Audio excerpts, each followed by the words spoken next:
창세기 20장. 창세기 20장 1절에서 끝절 1절에서 18절까지. 다 찾으셨으면 1절씩 읽겠습니다.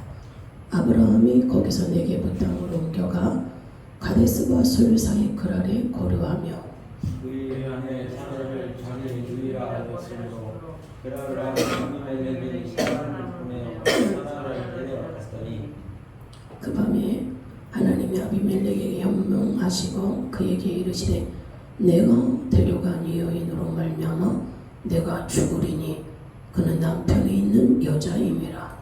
아비멜렉이 그 여인을 가까이 하지 아니하였으므로 그가 대답하되 주여 주께서 의로운 백성도 멸하시나이까. 그가 나에게 이르되 이는 내 누이라고 하지 아니하였나이까. 그 여인도 그는 내 오라비라 하였사오니 나는 온전한 마음과 깨끗한 손으로 이렇게 하였나이다. 하나님이 또 그에게 이르시되 내가 온전한 마음으로 이렇게 한 줄을 나도 알았으므로 너를 감히 내게 존재하지 아니하게 하였네. 너희 내게 가까이 하지 못하게 함이 이 때문이냐. 이제 그는 그 사람의 아내를 돌려보내라. 그는 선지자라.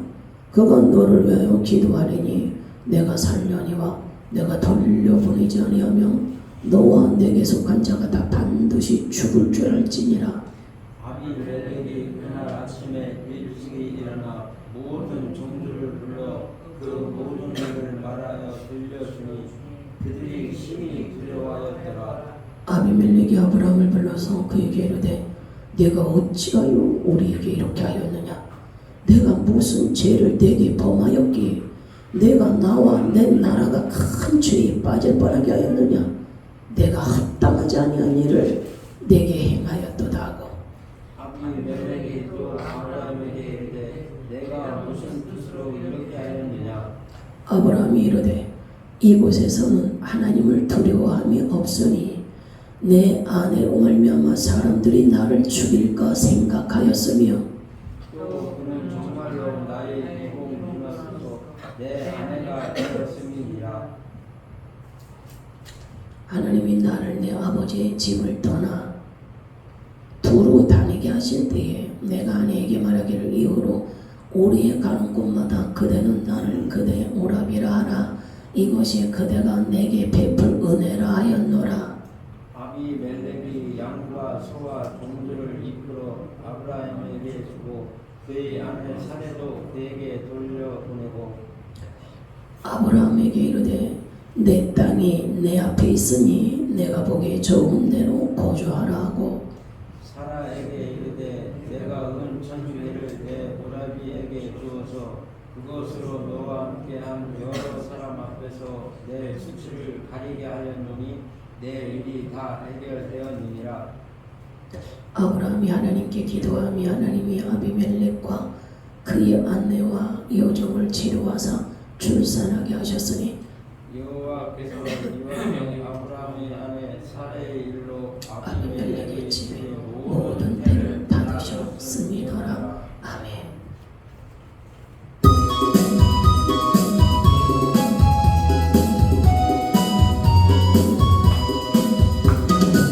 찬송을 부르세요.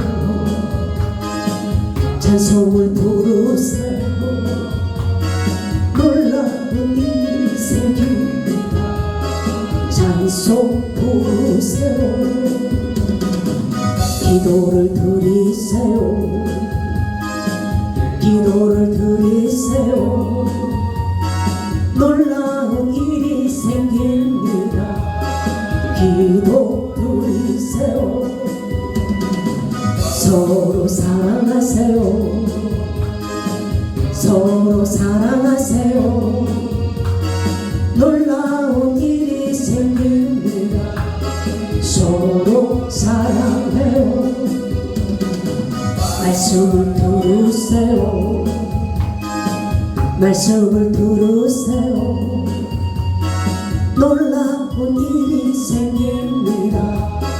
날 말씀 들으세요.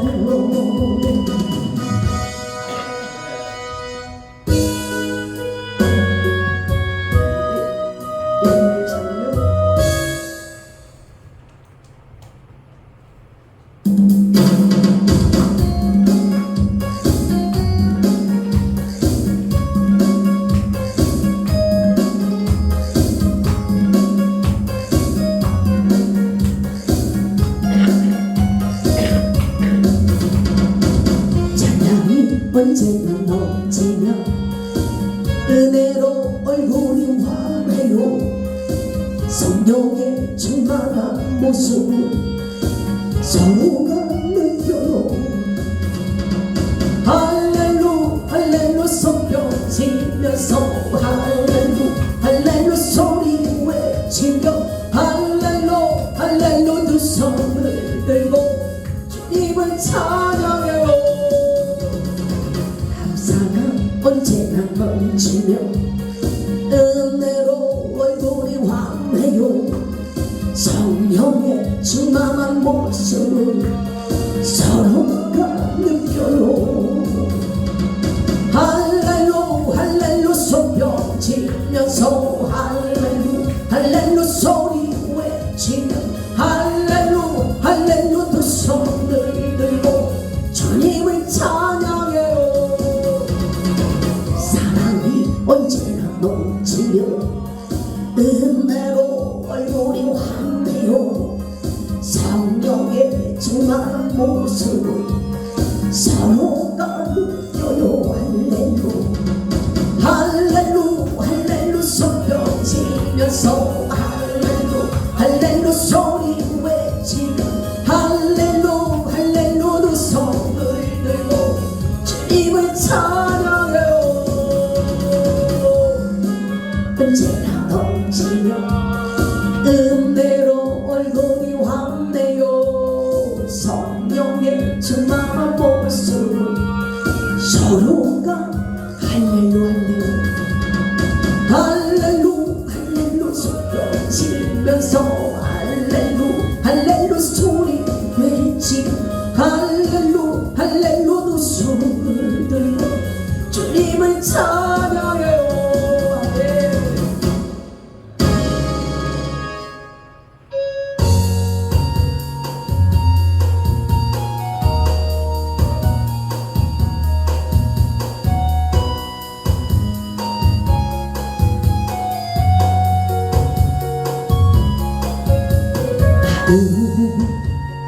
배와 달들아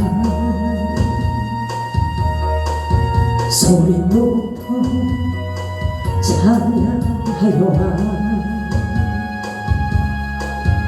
햇살 소리 비바와 소금으로 춤추며 찬양하여라. 산과 넓은 푸른 바다 모두 춤을 찬양하여라. 어디 있는 자마다 여호와를 찬양하여라. 세상 모든 사람들아 주를 찬양하라. 살아계신 나의 하나님이여 세상 모든 사람들아 주를 찬양하라. 살아계신 너의 하나님은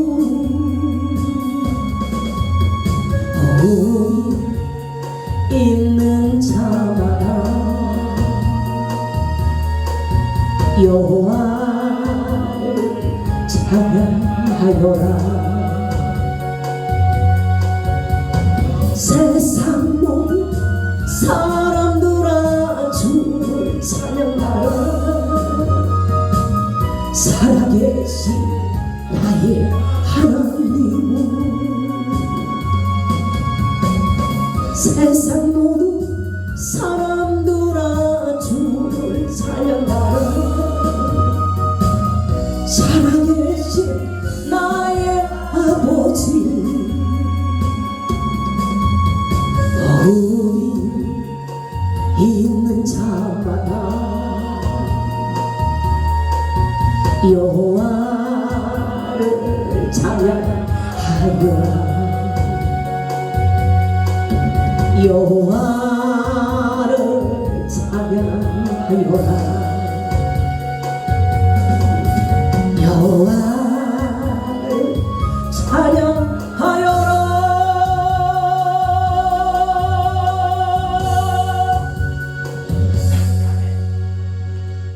아멘. 오늘 말씀은요, 참 19장에서는 아브라함이 소돔과 고모라가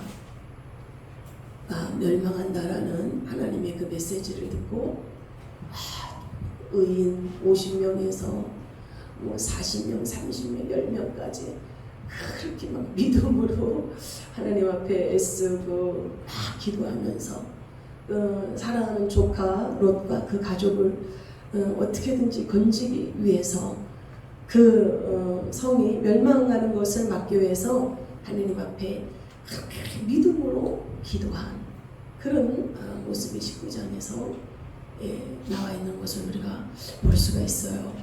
그렇게 믿음으로 쫙 가면 야, 역시 믿음의 조상답다. 굉장히 우리가 인정할 만한데 오늘도 20장이니까 완전 반전의 일이 벌어져요. 반전의 모습이 그렇게 믿음으로 그렇게 나갔던 아브라함이 이건 또 뭐야? 너무 좀 충격적인 또 모습이 나오는데 1절은 아브라함이요 거기서 네게부 땅으로 옮겨가 가데스와 술 사이 그랄에 거류하며, 그러니까 헤브론이라는 그 가나안 지역에서 이제 아브라함이 자기가 20여 년 동안 머물고 살던 그 지역에서 나와가지고 이제 블레셋 그랄이라는 곳에 거류했다 그랬잖아요. 이 블레셋 땅으로 들어간 거예요, 이 아브라함이. 근데 왜 그렇게 그 하나님의 약속의 땅, 그 약속의 땅에서 계속 있지, 왜 또 거기에서 나와가지고 왜 이렇게 그 이방 그 블레셋 땅으로 갔을까 우리가 생각하게 되잖아요. 근데 아브라함이 혼자서 옮기는 것이 아니라 아브라함이 일단 이렇게 옮겼다라고 하는 것은 아브라함에게 속해 있는 많은 사람들이 다 옮기는 거예요. 그러면 20여 년 전에 아브라함의 조카 롯이 이제 전쟁이 소돔과 그 고모라 그 지역에 전쟁이 일어나서 다 빼앗겨 갔을 때 아브라함이 318명을 데리고 가서 자기가 집에서 훈련한 자들을 데리고 가서 다 전쟁에서 승리한 게 있잖아요. 그러면 그부터 지금 한 20여 년이 흐른 거거든요. 그러면 얼마나 더 식솔들이 많이 일어났겠어요. 그 18명의 그 청년들이 결혼해서 지금 자식을 지금 많이 안 낳잖아요. 근데 이때 당시에 자식을 제한하는 그런 제도가 있겠어요? 뭐가 있겠어요? 보통 한 사람 앞에 우리 외할머니도 10명이 넘게 나가지고 거의 죽고 5명 이모들이 이제 살았었는데 이제 그 권사님 한 분 이제 가셨잖아요. 그러니까 이때도 얼마나 자녀를 많이 낳겠어요. 그러면 그 18명이 또 결혼해가지고 자식 놓고 20년이 흐른 상황이니까, 그러면 거기에 불어나는 식구들을 생각하고 하면 또 318명만 거느렸겠어요, 아브라함이? 더 많은 사람들을 또 훈련시키고 하다 보면은 인구가 얼마나 많았겠어요, 아브라함이. 그러니까 굉장히 지금 많은 그런 상황이에요. 그러니까 아브라함이 이게 옮겼다 그러면은 간단하게 그냥 아브라함과 사람만 옮긴 게 아니라 그 모든 집단이 그냥 한 그룹이 다 옮기게 되는 거예요. 짐승대까지 다 같이 옮겨야 되는 상황인 거예요. 그러면 이게 쉽겠냐고요. 이 옮기는 게 쉬운 게 아닌데도 불구하고 왜 약속의 땅에서 이렇게 이방 땅으로 아브라함은 갔을까? 20여 년 전에 아브라함이 애굽으로 가서 자기 부인을 또 여동생이라고 속인 적이 있었잖아요. 그때 한번 또 혼쭐나게 망신을 아브라함이 당했잖아요. 그 애굽 왕에게. 근데 지금 20여 년 만에 지금 또 이렇게 블레셋 땅으로 이주해가지고 또 이렇게 속이는 일이 벌어져요. 2절 볼까요? 그의 아내 사라를 자기 누이라 하였으므로 그랄 왕 아비멜렉이 사람을 보내어 사라를 데려갔더니, 똑같이 지금 20여 년 만에 똑같은 그 행실이 아브라함에게 똑같이 또 나오는 거예요. 20여 년 동안에는 그때는 애굽에 가서 자기 부인을 누이라고 했을 때는 이해가 됐잖아요. 초기였으니까, 믿음의 초기. 근데 지금은 20여 년 정도가 흘렀고 그 안에 자기 몸의 표징의 흔적도 줬잖아요. 다 할례를 받았잖아요. 그리고 전쟁이 일어났을 때 자기가 길리운 자들을 다 데리고 가서 전쟁에서 승리까지도 했었잖아요. 그러면 하나님이 많은 증표도 보여줬고 많은 아브라함이 이렇게 경험을 한 상황인데 어떻게 또 이렇게 초기에 범했던 그런 실수를 이 상황에 와서 또 범할 수 있을까? 안타까운 실수죠. 안타까운 상황이에요. 그럼 아브라함이 차라리 그곳에서 계속 있지, 뭐하러 그 블레셋까지 넘어갔나, 그랄 지역까지 넘어갔을까? 이렇게 생각해 볼 수 있죠. 넘어갈 수밖에 없는 상황이 있을 수 있잖아요. 애굽으로 갔을 때도 기근 때문에 갔었기 때문에 아마 아브라함은 목축업을 하는 사람이잖아요. 그럼 항상 신선한 이런 목초지가 풍성하게 있는 곳을 데리고 다녀야 되는 거예요. 근데 그 근방에 어떤 일이 벌어졌어요? 소돔과 고모라와 그 지역 성이 다 유황불로 타버리는 역사가 일어났잖아요. 다 들에 있는 목초까지 다 타버렸어요. 그러면 아브라함이 자기가 기도하는 곳에서 소돔과 그 지역의 불가마에서 연기가 옹기적같이 피어오르는 시커먼 유황의 그 불꽃이 피어오르는 것을 아브라함이 목격을 했잖아요. 의인 10명이 없었구나. 최종적으로 의인 10명만 있으면 멸하지 않겠다라는 약속을 받았지만 불바다가 되는 상황을 보면서 10명이 없었구나. 이때는 뭐 통신 이런 전망이 없기 때문에 아브라함은 지금 자기 조카 롯이 다 죽었는지를 아는 상황이에요. 왜냐하면 다 멸망했는데 자기 조카만 살아남았을 거라고는 상상을 못하는 거지요. 불바다가 다 됐구나. 그러면 유황 냄새니 얼마나 독하겠어요. 짐승에게도 많은 해가 되겠지요. 아브라함이 올라갈 수밖에 없는 상황이 벌어진 거예요. 여기에서는 더 이상 이제 어느 기간까지는 살 수 없는 상황이 된 거죠.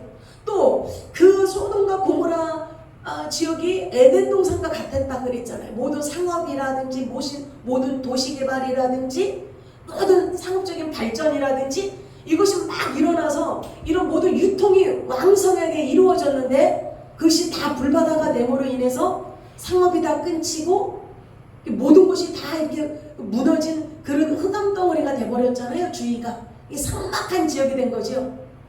살 수 없는 그런 또 상황이 된 거예요. 그래서 이제 아브라함이 할 수 없이 그랄 지역 이제 블레셋 땅으로 넘어가게 되어지면서 이러한 또 비극이 찾아온 겁니다. 이제 비극이 아니야. 그냥 올라가 있었으면 되는데 이 아브라함이 쓸데없는 짓을 한 거예요. 아니 자기 아내를 왜 누이라고 자꾸 하냐고. 참 인간이요. 자기 두려워하는 거는 꼭 이렇게 두려워하는 게 있어요. 어떤 사람 괜찮아. 이 정도만 있어도 나는 이렇게 또 생활에 나갈 수 있어. 이러는데 어떤 사람은 만약 쌀이 반 있잖아요. 그러면 아유 아직 반이 남았다. 이 정도면 됐어. 이렇게 하면서 해 나가면 돼. 이렇게 하는데 어떤 사람 쌀 반밖에 없네. 쌀 반밖에 없어. 어떻게 이러면서 막 주저 걱정하는 게 있어요. 그러니까 사람마다 자기 걱정하는 포인트가 다 있어요. 두려워하는 죽을 것 같은 물질에 많이 매여있는 사람은 물질이 없어질 때마다 두려움을 느끼지요. 이거 어떻게 막 목이 타들어가는 것 같이 내가 어떻게 살아가 내가 어떻게 견뎌 막 이래요. 어떤 사람은 조금만 몸에 조금만 이상 증세가 있으면 나 이거 죽을 병 아니야? 나 이거 끝나는 거 아니야? 이렇게 굉장히 또 두려워하는 게 있어요. 근데 아브라함은요 다른 나라로 이주해서 갈 때마다 이런 죽음의 공포를 느껴요. 누가 죽인다 그런 게 아니에요. 자기가 괜히 두려워하는 거예요. 그리고 지금 그때는 사라가 뭐 30대 중반 정도 중후반 정도 됐던 그런 모습이니까 이해가 됐어요. 그러면 지금 이때는 아브라함이 하나님께서 뭐라 그랬어요? 거기 보면은 이제 내년이 되면 이 99세 때 하나님이 나타나셨잖아요. 내년 이맘때가 되면 너 아들을 낳을 거야. 사라가 너에게 아들을 낳을 거야. 그랬잖아요. 그러면 아브라함과 사라가 10살 차이니까 아브라함은 이때 99세고 사라는 89세예요. 아무리 감안을 해도 89세면 나이가 먹은 할머니잖아요. 물론 아브라함이 175세인가 나이가 그 정도까지 살았어요. 아브라함이. 그러면은 이때가 99세니까 그래요. 감안을 해요. 사라가 10살 어려요. 자 그러면 요즘 나이로다가 그냥 50대 정도로 봐요. 50대. 근데 하나님이 사라에게 뭐라 그랬어요? 너가 내년에 요맘때 아이를 낳을 거다. 에? 아들을 낳을 거다 그랬어요. 자 보통 나이가 40대 뭐 후반 보통 이제 빨리 오는 사람은 40대 30대 후반에서도 뭐 이렇게 그 갱년기가 빨리 오는 사람도 있고 보통 40대 중반 50대면 거의 갱년기가 와요. 갱년기가 와요. 갱년기가 오면은요 정상적인 그 여자들은 무슨 남성화 된다 그랬죠? 이 여성 호르몬이 적어지면서 남성 호르몬이 많아져요. 이 호르몬이. 그러니까 반드시 그 어떤 생리적인 형상도 다 끝나요. 갱년기가 되면 다 끝나요. 그러면 자식을 아무리 많이 낳던 사람도 낳을 수가 없어요. 다 끝나기 때문에. 그러면 사라는 자식도 낳을 수 있는 나이도 아니고 다 끊어진 상태고 또 더군다나 불임 사람이었고 불임 다 완전 그 태가 말라 삐뚤어진 재생할 수 없는 그런 사람이었어요. 그러면 이렇게 나이가 그렇게 많고 갱년기가 되고 그러면 몸이 안 아픈 데가 없어요. 그래서 남자고 여자가 나이가 먹으면 아픈 게 호르몬이 남자들도 이렇게 우울증 오고 그런 사람들 꽤 있어요. 호르몬이 중지되면서. 그리고 관절 같은 게 굉장히 많이 아프고 여자도 마찬가지죠. 관절 같은 게 많이 아파요. 그 갱년기의 증상이 한 60가지 정도가 된다 그래요. 제가 발 뒤꿈치 그 금 갔었을 때 기부수 풀고 그래도 자꾸 발이 저려서 정형외과를 갔더니 갱년기라고 그러더라고요. 갱년기가 뭐 확 뜨거워졌다 이렇게 훅 내려 이런 거 아니에요. 그랬더니 증상이 사람의 신체에 따라서 60가지 정도가 나타난대요. 그러니까 다양하게 나타나는 거죠. 근데 하나님이 이 사라에게 너가 아들이 있을 것이다 그랬으니 내년 이맘때 아들이 있을 거라 그랬으니 그러면 다시 뭐가 돌아야 된다는 거예요. 몸이 회춘해야 된다는 거예요. 회춘. 다 끊어진 게 다시 경수도 다 끊어진 거예요. 근데 다시 경수가 흐르고 몸에 다 멈췄던 호르몬이 다시 다 흘러지고 남자들도 막 아주 터프가이처럼 막 이런 사람도 나이가 먹으면 굉장히 소심해지고 오히려 남성 호르몬이 빠져요. 남자 갱년기 되면 남성 호르몬이 빠지고 그러면서 여성화되지요. 그래서 남자들은 자꾸 이렇게 나이가 먹으면 집에 많이 있고 그래요. 여자들은 나이가 그러면 여성 호르몬이 빠지면 남성화되면서 대범해지고 막 통이 커지고 이런 경향. 자꾸 이렇게 바깥으로 일 보려고 하는 그런 경향들이 아예 바뀌어지는 거예요. 이 사이클이 바뀌어져요. 근데 이 사라에게는 다시 아들이 있으리라 그랬으니 몸에 회춘이 일어나는 거예요. 그리고 다시 엔돌핀이 막 몸에 막 돌면서 다시 경수가 막 저기 돌고, 그리고 몸에 막 막혔던 호르몬들이 막 다시 막 다 재생이 되면서 이 몸의 모든 혈관, 심줄, 세포, 조직 하나하나가 막 다 재생이 되는 거예요. 죽었던 것들이, 막혔던 것들이 다 재생이 돼서 살아나니까 호르몬이 순식간에 재생이 되면 뭐 그냥 발가스레해지면서 주름도 펴지면서 다시 막 이렇게 우울했던 처져있던 기분도 이렇게 많이 다시 이렇게 좋아지면서 이 몸에 정상적으로 유통이 되면서, 자, 그래서 감안을 하더라도, 그래서 그 나이보다도 훨씬 더 앳돼 보이고 회춘이 돼서 더 젊게 보인다 하더라도 살아온 삶의 흔적과 때가 있잖아요. 그러면 그 아비멜렉이 그래도 한 나라의 왕인데 그 나이 잔뜩 그렇게 먹은 그 여자를 뭐하러 그 아내로 취해요? 쭉쭉 빵빵하게 잘 나가는 아주 꽃다운 그런 후궁이 되고 왕비가 될 여자들이 줄을 서가지고 날마다 학수고대하고 있는데 뭐 그 나이 잔뜩 먹은 회춘이 된다 하더라도 뭐하러 저기를 해요? 뭐하러 그 사람 때문에 자기를 죽일까봐 그렇게 안 해도 될 걱정을 하는 거야? 안 해도 될 걱정. 아브라함은 지금 쓸데없는 걱정을 해가지고 자기 스스로 무덤을 파는 행위를 했어요. 그냥 가만히 있으면 될 거를 뭐하러 누이라 그러냐고. 뭐하러. 자, 그러면 아브라함은 개인 족장이 아니에요. 엄청 많은 식솔들이 있어요. 자기가 거느리고 있는 사람들이 어마어마 많을 거예요. 그러면 엄청난 많은 지금 그 집단이 그날 지역에 가면 소문이 났겠죠. 왕의 소리로 들어갔겠죠. 왜? 한두 사람이 아니니까. 그럼 애굽 같은 경우에는 엄청 큰 거대한 나라예요. 그러나 이 블레셋은 그냥 어떠한 그냥 작은 어떤 성의 그러한 왕인 거예요. 그런 나라가 아닌 거예요. 그러면 이 블레셋 왕 입장에서는 이 아브라함도 분명히 이 정도의 숫자면 어느 정도 지나면 왕이 될 수 있다라는 생각을 할 수 있을 거예요. 그러면 동맹관계를 맺지 않으면 갑자기 이들의 숫자가 자기를 침범해서 이렇게 자기 땅을, 자기 성을 빼앗을 수 있는 두려움이 있겠지요. 그러면 정략 결혼을 할 수 있는 거예요. 누이라고 그러면 만약에 아브라함이 딸이라도 있었으면 딸이랑 결혼했겠지. 그 아비멜렉이, 블레셋 왕이. 근데 없잖아, 딸이. 그럼 정략을 좀 하고 싶은데 없느냐 그랬더니 여동생이 하나 있다고 합니다. 그 안 해도 될 거짓말 때문에 이렇게 판이 커진 거예요. 여동생? 근데 좀 나이가 좀 그냥 그래? 뭐 나이가 많아도 뭐 정략 결혼하고 그냥 우호를 가지고서 이렇게 전쟁하지 않는 그런 상황으로 지내면 되겠지, 이럴 수 있는 거거든요. 그러니까 이제 이 사라를 아비멜렉이 데리고 오라 그래서 첩으로 취합니다.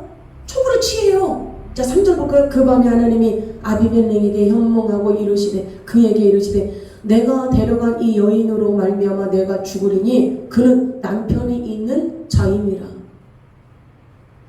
이거 보면은요, 이 지금 아비멜렉은요 가해자 취급을 지금 하나님 앞에 받고 있어요. 근데 사실 가해자가 아니잖아요. 한 나라의 왕이었고, 그리고 정략 결혼은 왕으로서 많은 정략 결혼은 이루어져요. 그리고 일부 다처제였던 상황이에요. 이때 이 시국이 일부 다처제. 그리고 일반 사람들도 여자를 많이 아내를 거느리는데 왕이 정략 결혼한 게 뭐가 죄예요? 근데 지금 하나님이 너 죽여버려? 하나님이 지금 엄청 화나신 거예요.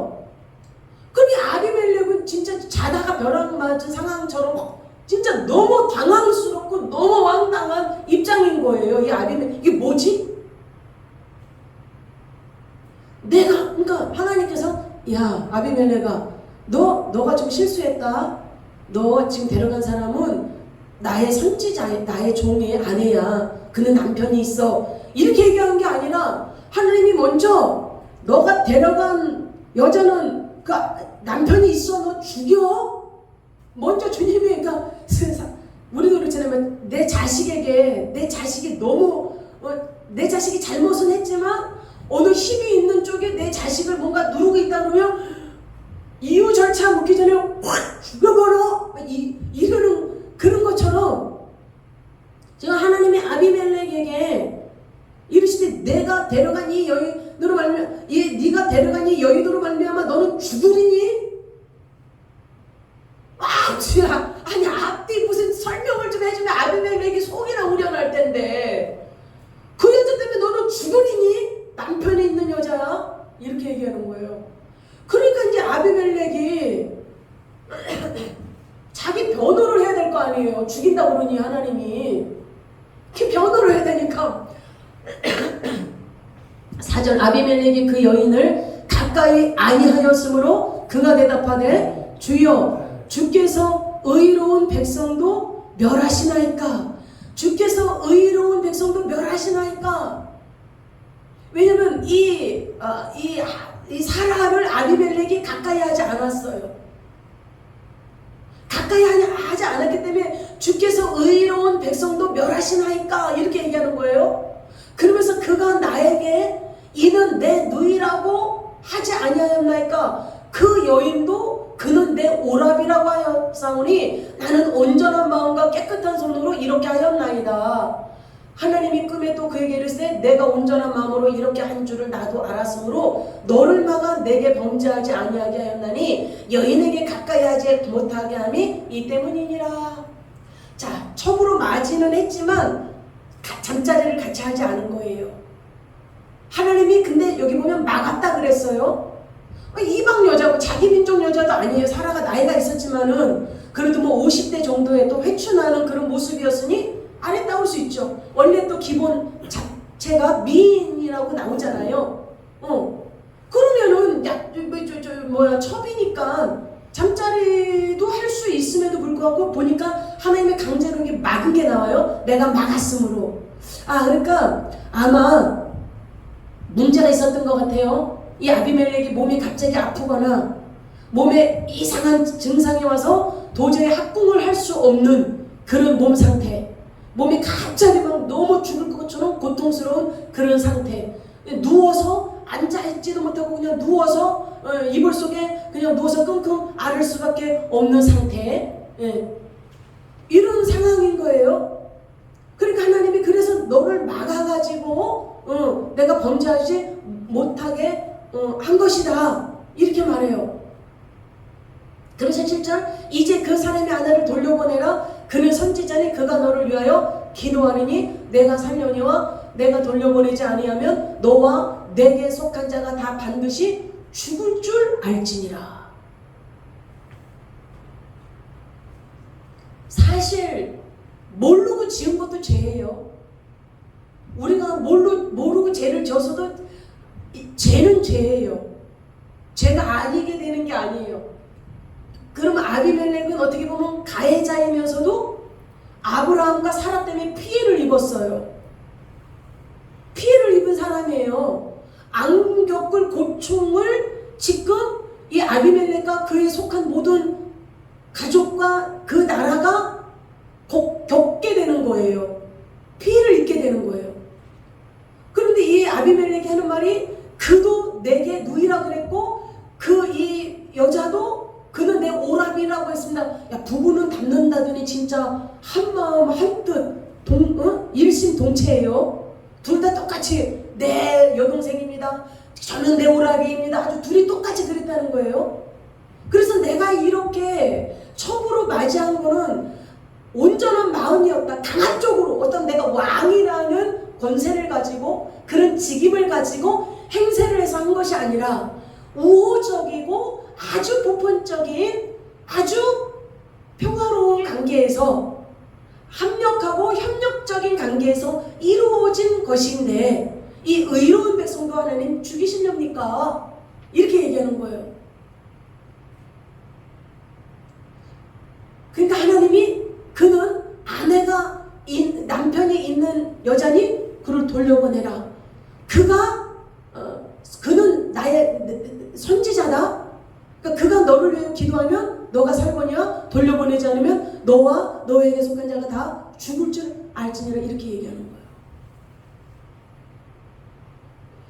그가 왜 쓸데없이. 그리고 여기에서는요, 이 아브라함의 이게 실수가 뭐냐면 항상 이렇게 나올 때마다 이주할 때마다 뭐 예배를 드리거나 단을 쌓거나 하나님을 찾거나 기도하거나 여호와를 부르거나 뭔가 있는데 이 실수하는 이 장면을 보면 하나님 앞에 예배 드리는 장면이 안 나와요. 이 아브라함이 기도하는 장면 이런 게 안 나와요. 하나님을 의지하는 장면이 안 나와요.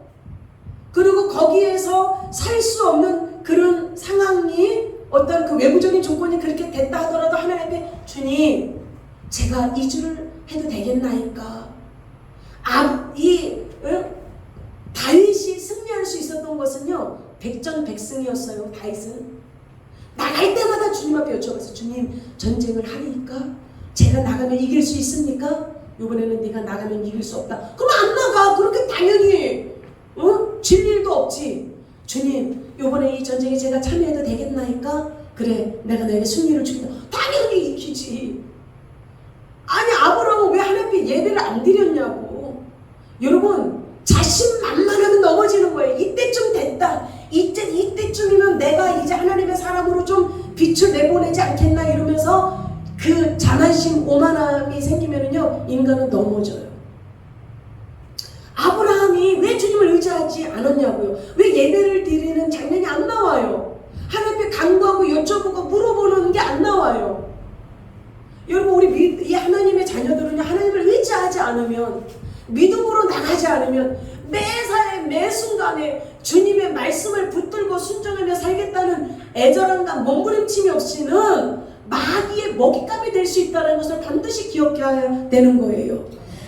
어저께 내가 성령에 충만했고 어저께 막 몇 시간 기도를 했고 어저께 성경 말씀을 많이 읽었고 어저께 내가 막 은혜의 기쁨으로 넘쳐차도 오늘 내 눈이 세상을 딱 보고 있고 오늘 내 눈이 다른 거에 하나님이 아닌 다른 거에 딱 집약돼서 있으면 마귀가 노리는 먹잇감이 되고 먹힐 수 있는 것입니다.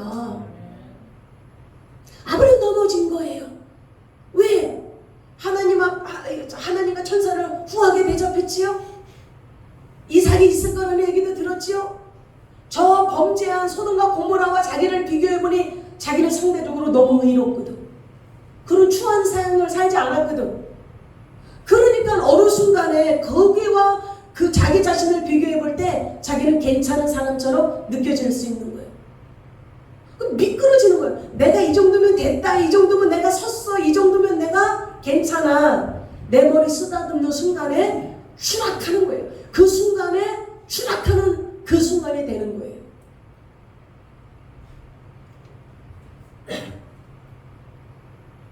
그러면서 자 아비멜렉이 8절 볼까요? 아비멜렉이 그날 아침에 일찍이 일어나 모든 종들을 불러 그 모든 말을 모든 일을 말하여 들려주니 그들이 심히 두려워하더라. 아비멜렉이 아침에 일찍이 일어나서요 이 잠이나 잤겠어요? 얼마나 충격받았겠어요?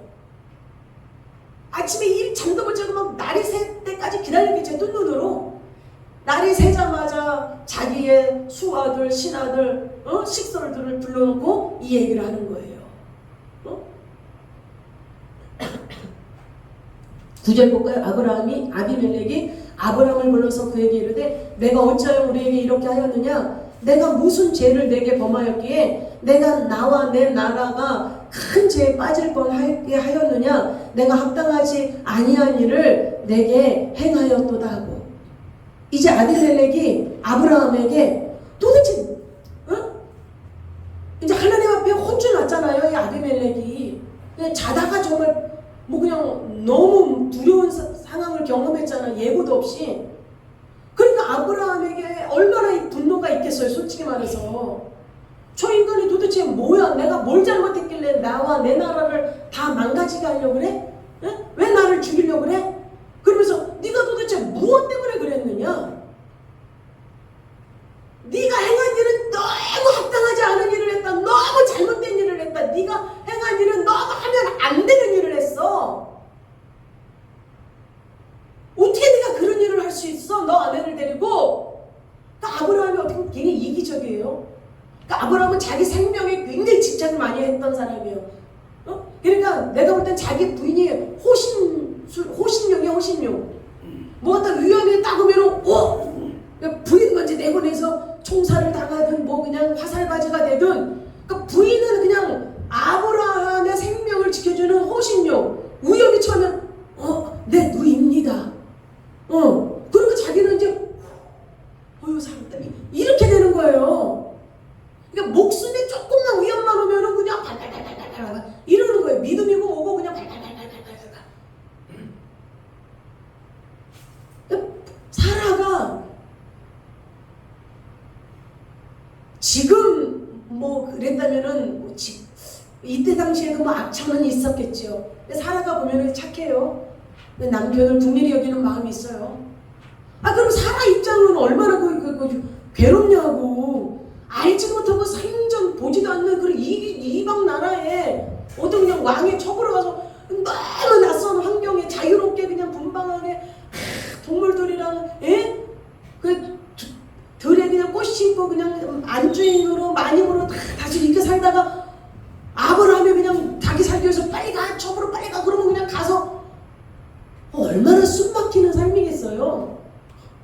이 사라는, 그러니까 하나님이 사라를 책망하는 그런 장면은 없어요.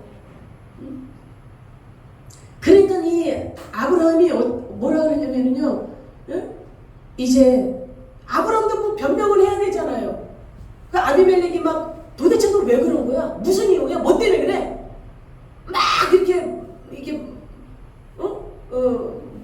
몰려오듯이 막 그렇게 닥다구냐 하니까 이 지금 아브라함도 뭔가 변명을 해야 되는데 그 변명이 너무 구차하다. 너무 구차한 변명이에요. 10절 아비멜렉이 또 아브라함에게 이르되 내가 무슨 뜻으로 이렇게 하였느냐?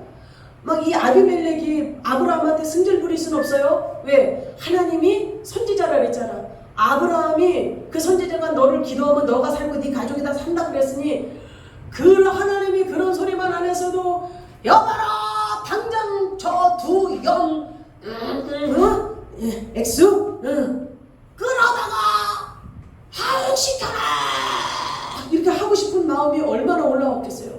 이 나라와 나를 위험하게 빠뜨려서 죽일 뻔한 그런 인간들이니라.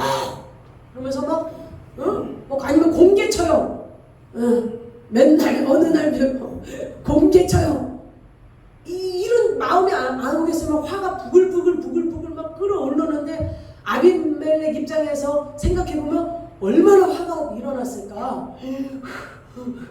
근데 하나님이 무서우니까 죽을 줄 알아? 하니까 또 참을 수밖에 없는 거예요. 이 아비멜렉 입장에서. 그러니까 아비멜렉이 막 화가 솟구치니까 너 무슨 아마 이게 그 뭐예요? 이러면서 얘기했을 것 같아요. 너 무슨 뜻으로 이렇게 했느냐? 그러니까 이 아브라함이 아주 구차한 변명하죠. 아브라함이 이르되 이곳에서는 하나님을 두려워함이 없으니. 뭐가 안 두려워해? 이 아비멜렉도 지금 벌벌벌 떨고 있는데. 이거 구차한 변명이에요. 자기 생각에 빠진 거야.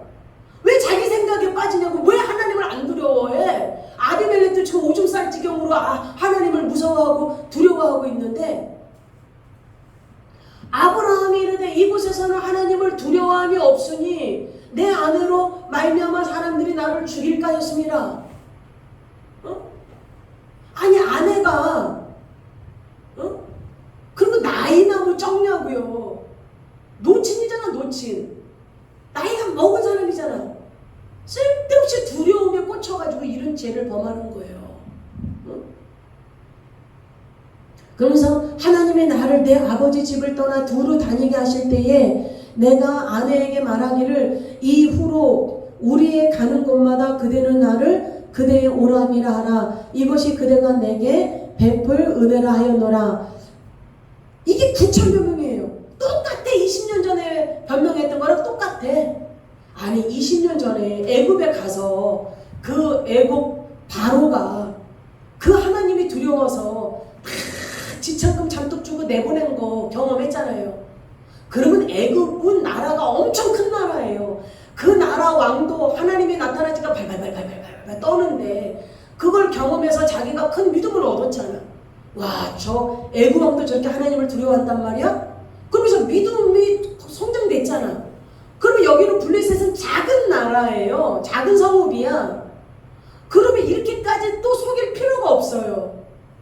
근데도 습관을 따라서 또 숨긴 거야. 우리 인간이 넘어지는 그 지점에서 꼭 넘어져요.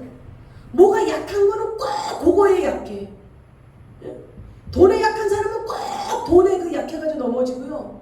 정력에 약한 사람은 꼭 정력에 약해지고요. 이상에 약한 사람들을 보면 꼭 그 이상에 흔들리고 넘어지고 그런 게 있더라고.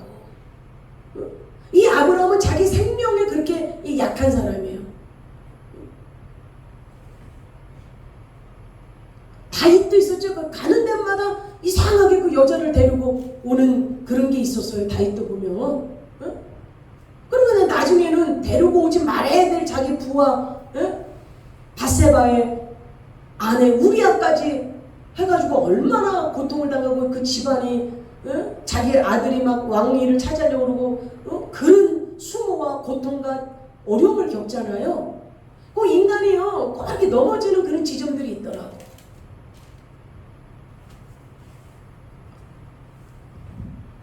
그러면서요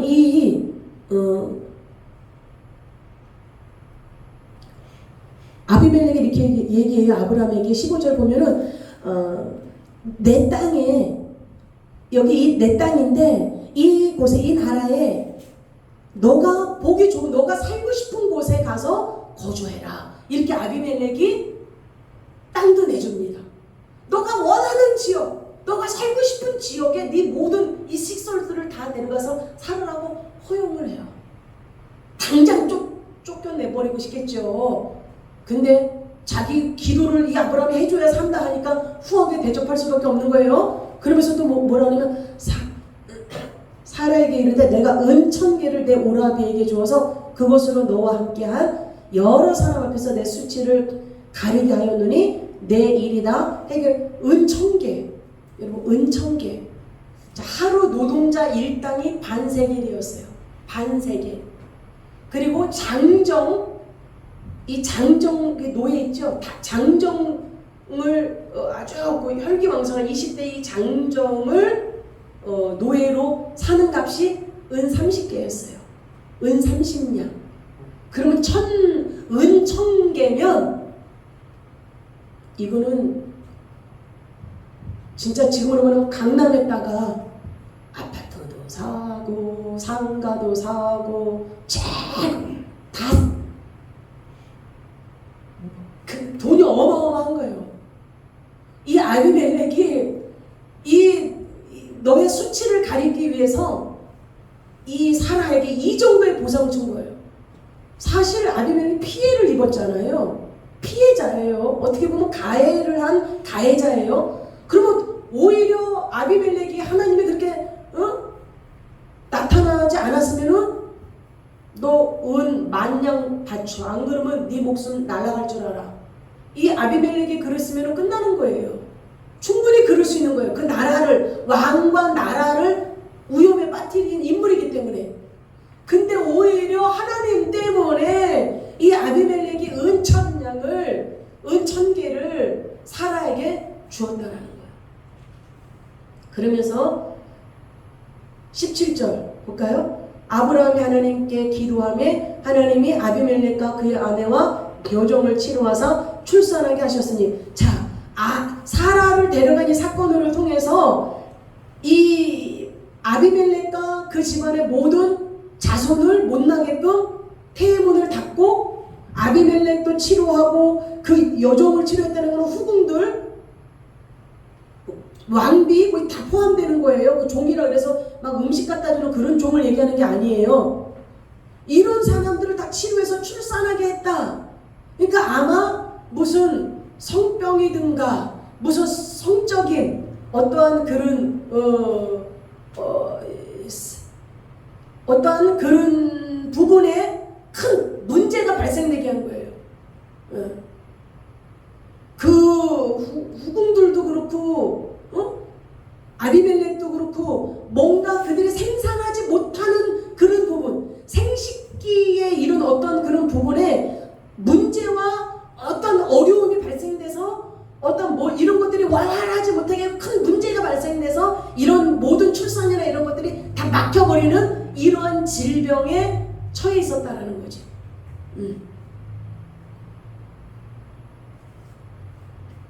그렇게 아브라함이 하나님께 기도하며 하나님이 아비멜렉과 그의 아내와 여종들을 치료하사 출산하게 하셨어요. 이제 아비멜렉도 다 치료해 주셨고 그 여종과 그의 아내들을 다 치료하신 거예요. 다 다시 출산할 수 있는. 누가 기도하며? 아브라함이 기도하며. 아브라함은 하나님의 백성, 하나님의 자녀, 하나님의 사람. 할렐루야. 세상 사람들이 왕이든 뭐든 간에 하나님은 하나님의 자녀 편에 서 있다는 걸 아셔야 합니다. 세상 사람들이 아무리 잘나고 세상 사람들이 아무리 유능할지라도 저와 여러분은 하나님의 아들, 딸들입니다. 하나님께서는 다른 사람들의 많고 적고 학식이 많고 많은 걸 소유하고 이거에 관심 있는 것이 아니라 하나님 아버지께서는 저와 여러분들, 당신의 아들, 딸들에게 관심이 있는 거예요.